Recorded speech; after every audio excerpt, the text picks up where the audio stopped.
Morning प्यारे बच्चों।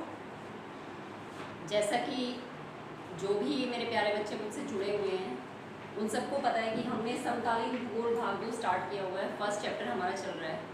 Last lecture में मैंने आपको भूमि संसाधन के बारे में बताया,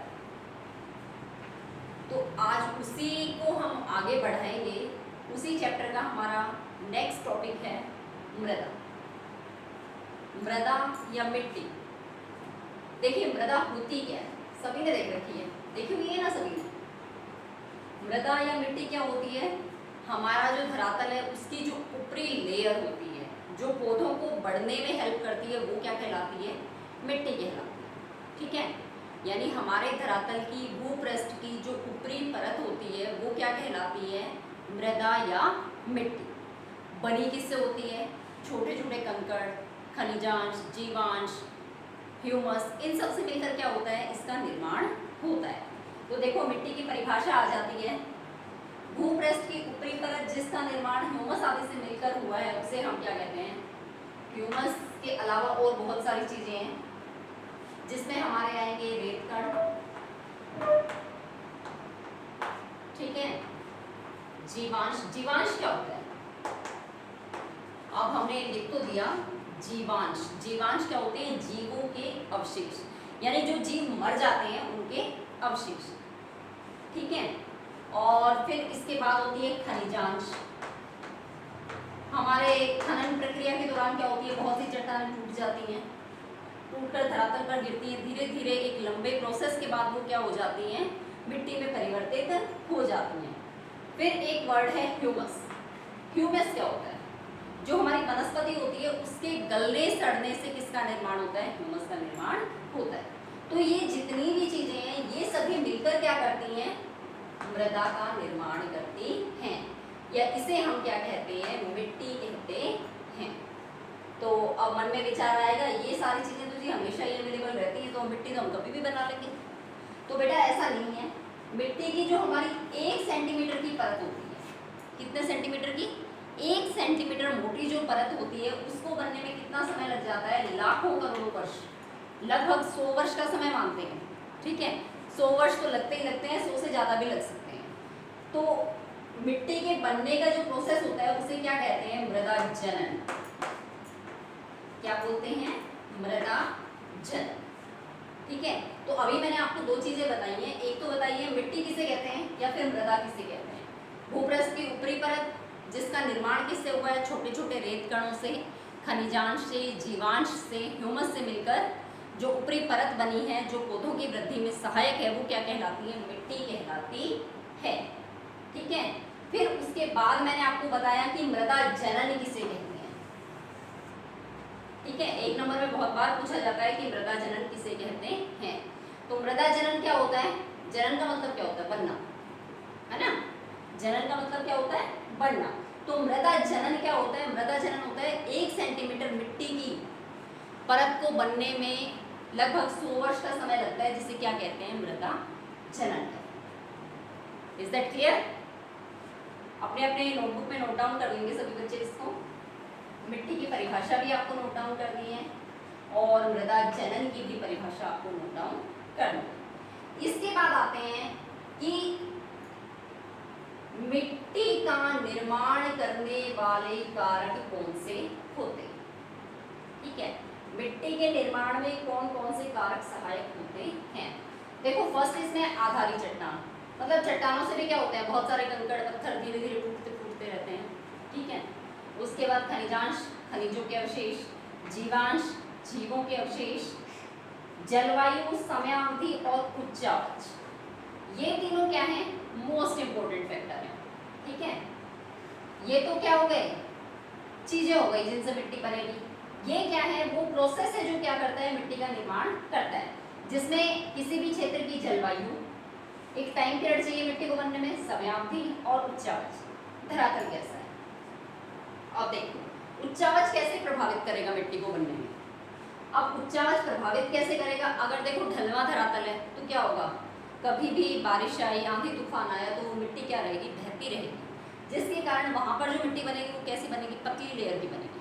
और इसके अपोजिट अगर क्या होगा? हमारा प्लेन लैंड है, ठीक है, बहाव नहीं हो रहा किसी भी प्रकार का, तो वहां पर जो मिट्टी बनेगी वो कैसी बनेगी, मोटी बनेगी। तो उच्चावच क्या करता है, इसमें महत्वपूर्ण भूमिका अदा करता है। तो बेटा ये सारे के सारे कारक हैं जो मिट्टी निर्माण में क्या करते हैं, सहायता प्रदान करते हैं। अब नेक्स्ट जो हमारा पॉइंट है वो मोस्ट इम्पोर्टेंट 5 नंबर का प्रश्न जो है वो हमारे एग्जाम में आता है कि भारत में कितने प्रकार की मिट्टी पाई जाती है, वर्णन करो, या फिर मिट्टी कितने प्रकार की होती है उसको एक्सप्लेन करो। ठीक है, तो इसको सारे के सारे ध्यान से देखिए। अगर 1 नंबर में आया तो पूछ लेंगे मिट्टी कितने प्रकार की होती है और उसके नाम पूछ लिए जाएंगे आपसे। ठीक है, तो भारत में मुख्यतः कितने प्रकार की मिट्टी पाई जाती है, 6 प्रकार की मिट्टी पाई जाती है। जलोढ़ मिट्टी, काली मिट्टी, लैटेराइट मिट्टी, मरुस्थलीय मिट्टी, लाल पीली मिट्टी और पर्वतीय मिट्टी। आपने अपने नोटबुक में सभी बच्चे इसको नोट डाउन कर लें। ठीक है, अभी मैथ में मैं आपको इसका वितरण बताऊंगी, तो आप पहले ये देख लीजिए कौन कौन सी मिट्टी पाई जाती है। जलोढ़ मिट्टी, काली मिट्टी, लैटेराइट मिट्टी, मरुस्थलीय मिट्टी, लाल पीली मिट्टी, पर्वतीय मिट्टी। कुछ के तो नाम से ही हमें पता चल रहा है कि कौन सी मिट्टी कहाँ पर मिली, पता चल रहा है कुछ।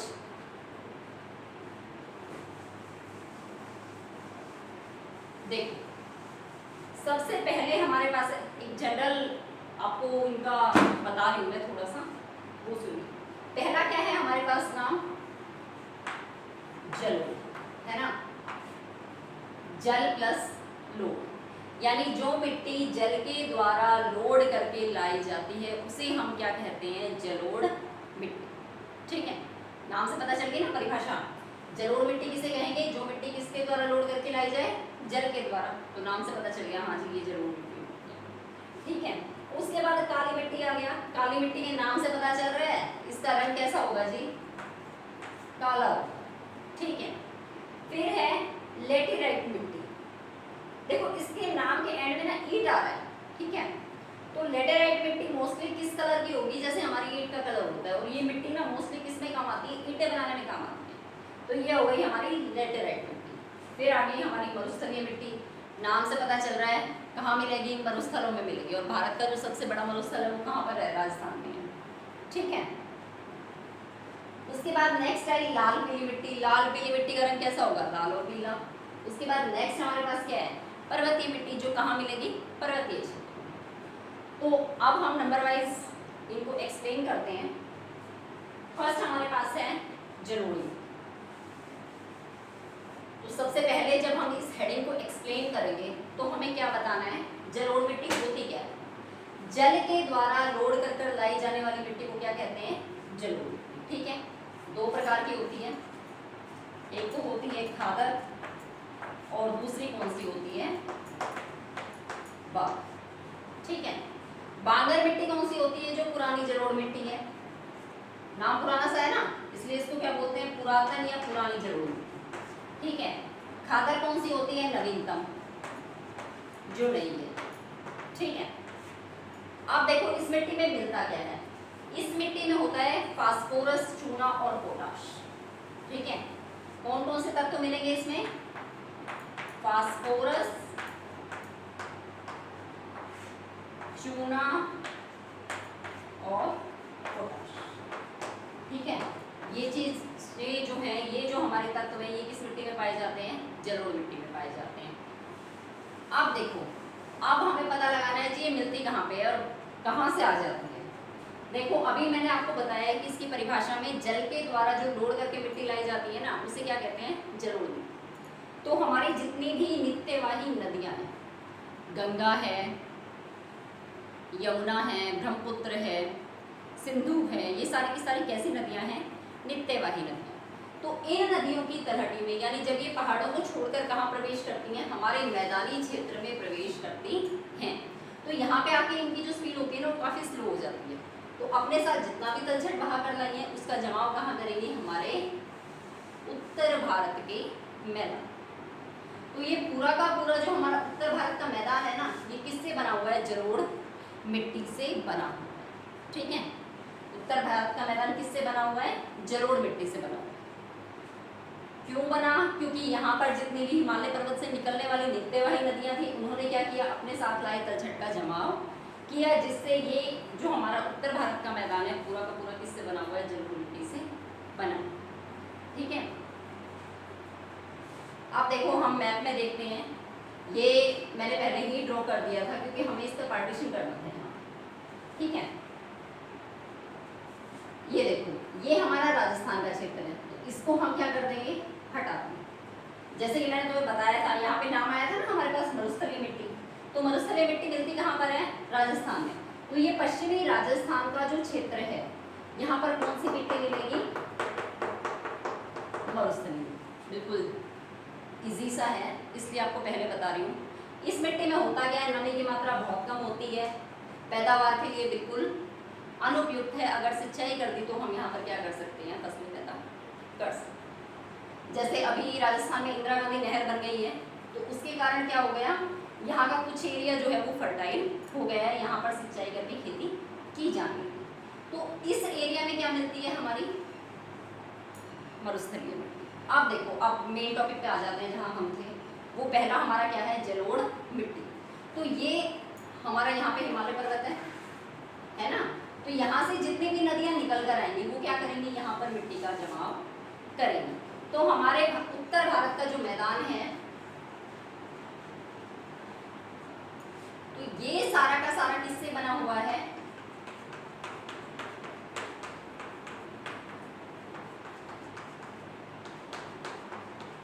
जलोढ़ मिट्टी से। ठीक है, तो इसमें क्या क्या आ गया? हमारा गुजरात का कुछ हिस्सा आ गया, पंजाब आ गया, हरियाणा आ गया, उत्तर प्रदेश आ गया और पश्चिम बंगाल की कुछ लैंड आ गई। ठीक है, तो ये सारे के सारे जो राज्य हैं, यहाँ पर कौन सी मिट्टी पाई जाती है? जलोढ़ मिट्टी। इसके अलावा यहाँ पर जो हमारा गोदावरी, कृष्णा और कावेरी के डेल्टा हैं, वहां पर भी कैसी मिट्टी मिलती है? जलोढ़। ठीक है, ये अगर मैप में आता है आप तो आपको ये फिल करना है। पेपर में कई बार एरिया पूछ लेते हैं कि जलोढ़ मिट्टी का क्षेत्र भरो, तो ये क्या है? हमारा जलोढ़ मिट्टी का क्षेत्र। ठीक है, उसके बाद आ गई हमारे पास हमारी कौन सी मिट्टी आ गई? काली मिट्टी, है ना। अब काली मिट्टी देखो, इसका तो बेचारे का रंग ही काला है ना, इसलिए इसको क्या बोलते हैं? काली मिट्टी। ठीक है, उपयोगी बहुत है। देखिए, काली मिट्टी कौन सी फसल के लिए सबसे उपयुक्त है? कपास की फसल के लिए। ठीक है, कपास के लिए क्या है? ये उपयुक्त है सबसे। ठीक है, रंग काला है, इसका एक और नाम है, इसको रेगर मिट्टी भी बोलते हैं। क्या बोलते हैं? रेगर मिट्टी। ये भी एक नंबर में पूछा जाता है कि कौन सी मिट्टी को रेगर के नाम से जाना जाता है। तो कौन सी मिट्टी है? काली मिट्टी। ठीक है, काली मिट्टी को किस नाम से जानते हैं? रेगर मिट्टी के नाम से भी जाना जाता है। अब देखो, इसकी विशेषता क्या है? ये मिट्टी क्या होती है? नमी धारण बहुत जल्दी, मतलब यदि थोड़ी सी भी पानी मिल गया ना इसको, तो ये बिल्कुल चिपचिपी हो जाती है। तो इन खेतों में मुख्यतः वर्षा से पहले ही क्या की जाती है? फसल बो दी जाती है, यानी दलदल हो जाते हैं यहाँ पर बहुत जल्दी। तो पानी को सोखने की कैपेसिटी जो है ना इस मिट्टी की, वो बहुत कम है। तो ये हो गई हमारी काली मिट्टी। मिलती कहाँ पर है काली मिट्टी? काली मिट्टी आपको मुख्यतः मिलेगी सौराष्ट्र। ठीक है, यहाँ पर हमें क्या मिलेगी? काली मिट्टी। और इसके अलावा ये जो हमारा दक्कन प्लेटू है, ठीक है ना, यहाँ पर कौन सी मिट्टी मिलती है? काली, जिसमें एरिया कौन सा आ गया? मुख्यतः महाराष्ट्र। ठीक है, महाराष्ट्र और गुजरात का जो एरिया है, यहाँ पर कौन सी मिट्टी मिलती है? काली। ठीक है, अब एक चीज और है बेटा इसमें, जो हमारा काली मिट्टी का एरिया है वो किसके लिए उपयुक्त बताया मैंने आपको? कपास के लिए। कपास की जो फसल है वो यहाँ पर पर्याप्त मात्रा में होती है। इसमें इसके अतिरिक्त ये मध्य प्रदेश, महाराष्ट्र और उड़ीसा में भी पाई जाती है। तो ये हो गई हमारी काली मिट्टी। अब इसका रंग काला क्यों हुआ? ठीक है, मेन चीज हमारे पास क्या आती है कि इसका रंग काला क्यों है, इसको काली मिट्टी क्यों बोलते हैं? क्योंकि इसका निर्माण कैसे हुआ था? ज्वालामुखी विस्फोट के बाद जो लावा निकलता है उसके जमाव के पश्चात क्या हुआ था, इस मिट्टी का निर्माण हुआ था, इसलिए इसको क्या बोला जाता है, काली मिट्टी। ठीक है, ये हो गया काली मिट्टी। सब बच्चे अपने अपने नोटबुक में इसको नोट डाउन करते रहेंगे। इसका मेन हमें क्या पता होना चाहिए, हर एक मिट्टी का, कि मिट्टी किस फसल के लिए उपयोगी है, किन किन एरियाज में ये पाई जाती हैं। ठीक है, तो ये हमें इनकी थोड़ी सी बेसिक जो चीज़ें हैं वो इसमें पता होना चाहिए। नेक्स्ट है लेटेराइट मिट्टी। तीसरी मिट्टी हमारे पास कौन सी है, लेटेराइट। ठीक है, ग्रीक भाषा के लेटर से निकला है ये वर्ड, और लेटर का मीनिंग ग्रीक भाषा में होता है ईट। ठीक है, लेटर का मीनिंग क्या होता है, ईट।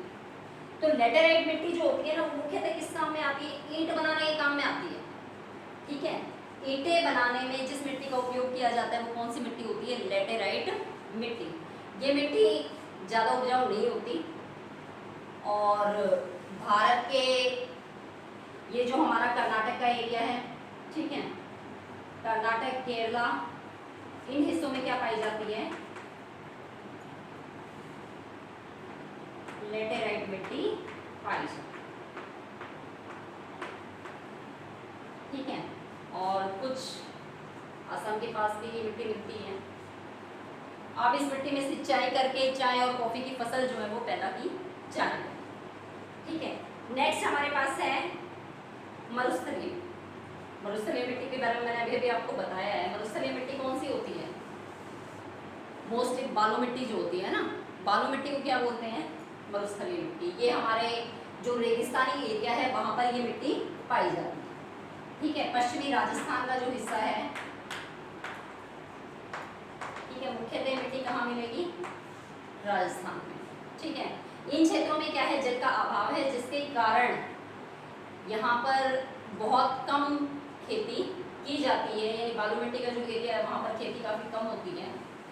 सिंचाई के द्वारा ही हम क्या कर सकते हैं, वहाँ पर खेती कर सकते हैं। ये मिट्टी लवणीय होती है, नमक की इसमें क्या पाई जाती है, प्रधानता पाई जाती है।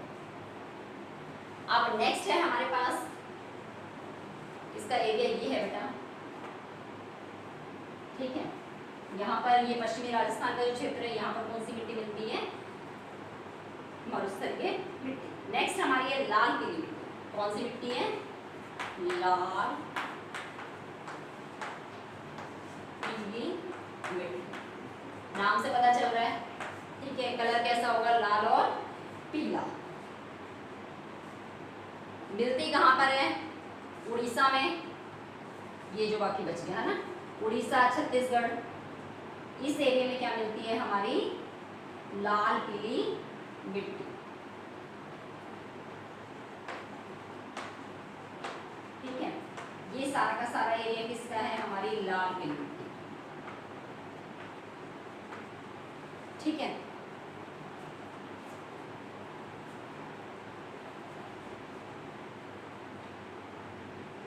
अब इसका रंग लाल क्यों होता है ना, लाल पीली मिट्टी में एक प्रश्न हमारे दिमाग में आता है कि इसका रंग लाल क्यों होता है। यहाँ पे मुख्यतः कौन सी चट्टानें पाई जाती हैं, आग्नेय चट्टानें पाई जाती हैं। ठीक है, आग्नेय चट्टानों का जब जल के साथ सम्मिश्रण होता है तो इसका कलर कैसा हो जाता है, रेड हो जाता है। ठीक है, नेक्स्ट हमारी है लास्ट पर्वतीय मिट्टी। पर्वतीय मिट्टी कहाँ मिलेगी, पर्वतीय क्षेत्रों में, है ना, ये हमारा हिली एरिया है सारा का सारा। तो यहाँ पर कौन सी मिट्टी मिलेगी, पर्वतीय। ठीक है, पर्वतीय मिट्टी पर्वतीय क्षेत्रों में मिलती है। मुख्यतः चाय और कॉफी, कॉफी नहीं, चाय के उत्पादन के लिए क्या होती है, उपयुक्त होती है। वर्षा बहुत ज़्यादा होती है, इसलिए यहाँ पर इस मिट्टी में नमी की प्रधानता पाई जाती है। तो ये इसी के साथ हमारा ये चैप्टर जो है बेटा आज फिनिश हो गया है। किसी की कोई क्यूरी